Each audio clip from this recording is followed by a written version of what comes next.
Now back to the show. This is The Law Show on CL 650.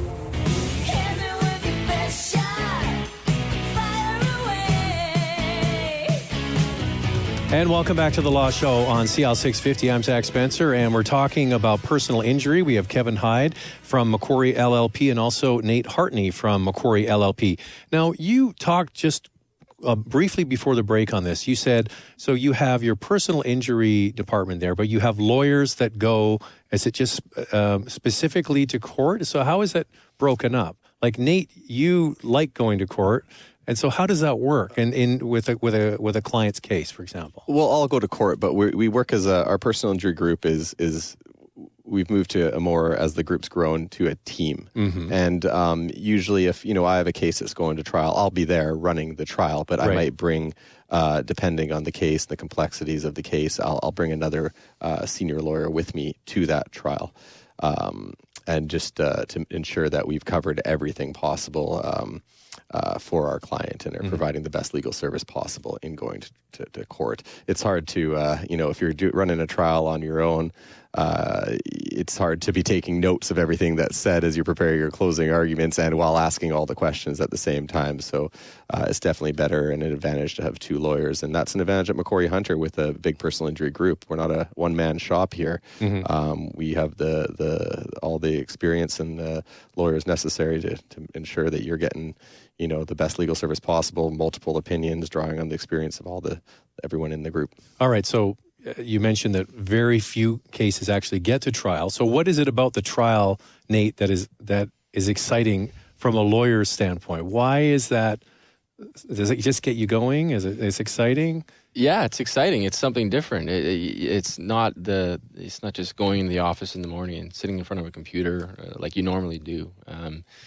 You're on your feet, you're arguing, it's unpredictable, you don't know what's going to happen. It's fun. Kind of like doing a radio show, right? Exactly. We know what's going to happen. We're going to win. It's a lot of fun. Uh-huh. It's also every step that we're taking from when we sign up the client to the trial is preparing for that trial. It's a culmination, right? Exactly, into the strongest position possible. And I remember at some points being on the eve of trial, staying in, the entire weekend, focusing on this trial for the 2-3 months beforehand, just preparing for, a 10, 15-day trial.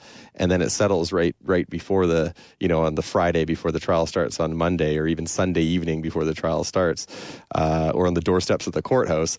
And you feel disappointed almost because you've put so much effort into this. You're prepared, you're ready to go and put the best case forward for your client. And then, you get that offer that the client's willing to accept, and you're satisfied that, considering the risk of going to trial, that it's a fair enough offer and it doesn't go.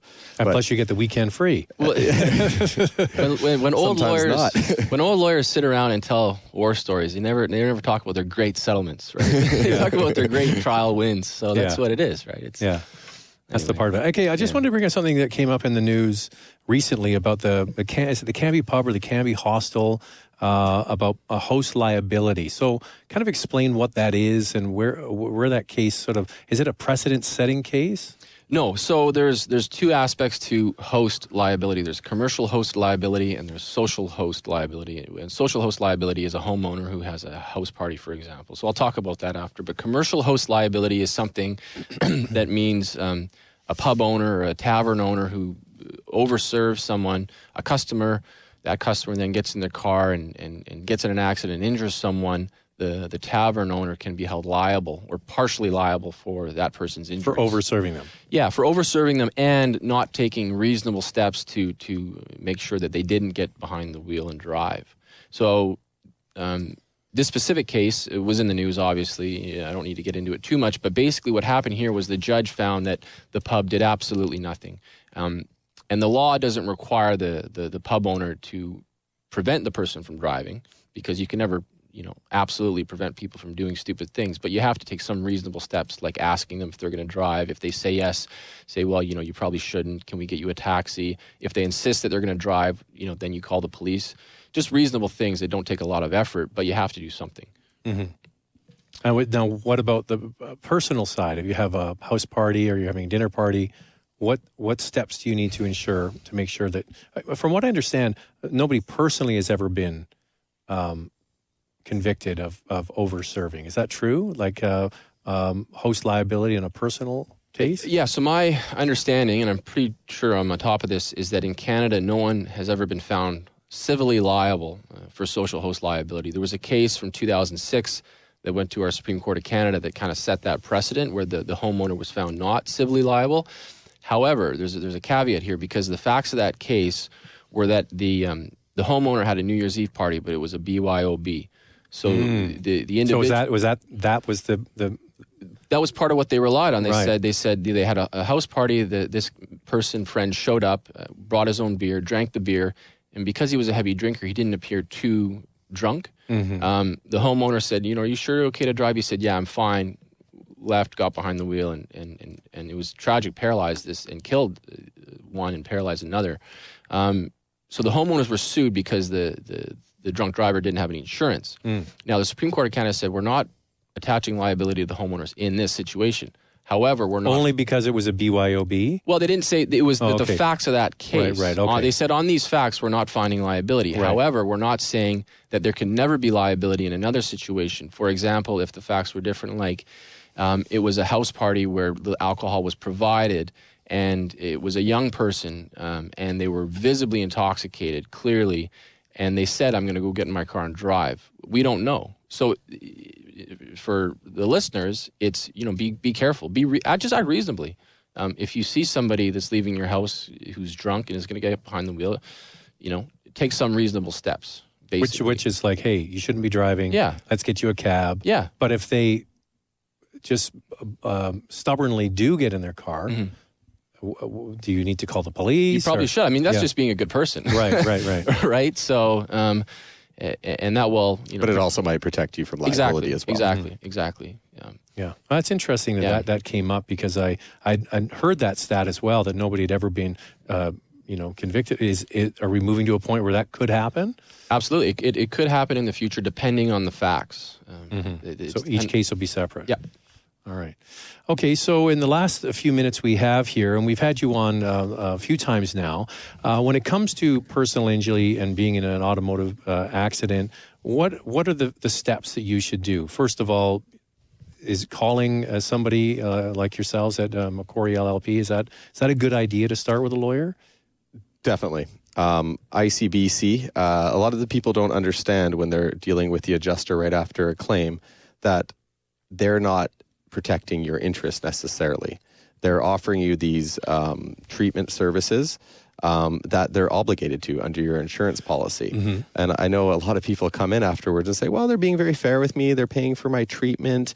They've offered me a couple $1,000s. I'm thinking about taking it. Well, that's their first offer, and they're steering you. And, often, as I say, the first adjuster you talk to is the nicest one because they want you to think that they're working with you, they're on your side, when in fact they're acting and representing that adjuster, the insurance for the defendant, the potential defendant, the other driver that caused the accident, the negligent party. And what they're offering, and they want you to sign that release. And what they're offering you is what you have in your own insurance policy. Exactly. Right. Yeah, so you're entitled to those Part 7 benefits whether you're at fault or not.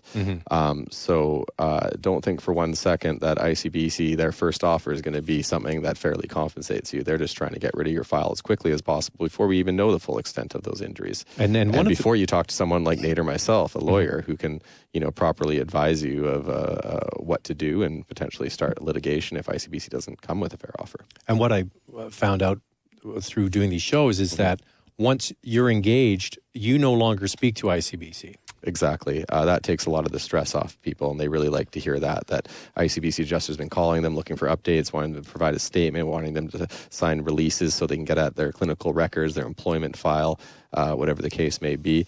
But we control all of that. We revoke all the authorizations right away as soon as you sign us up. We can provide that statement for you. We deal with the adjuster directly, and they cannot contact you anymore with regards to that tort claim. Everything has to go through us, and you can just concentrate on just getting better following the treatment. We hold your hand through the entire process, essentially.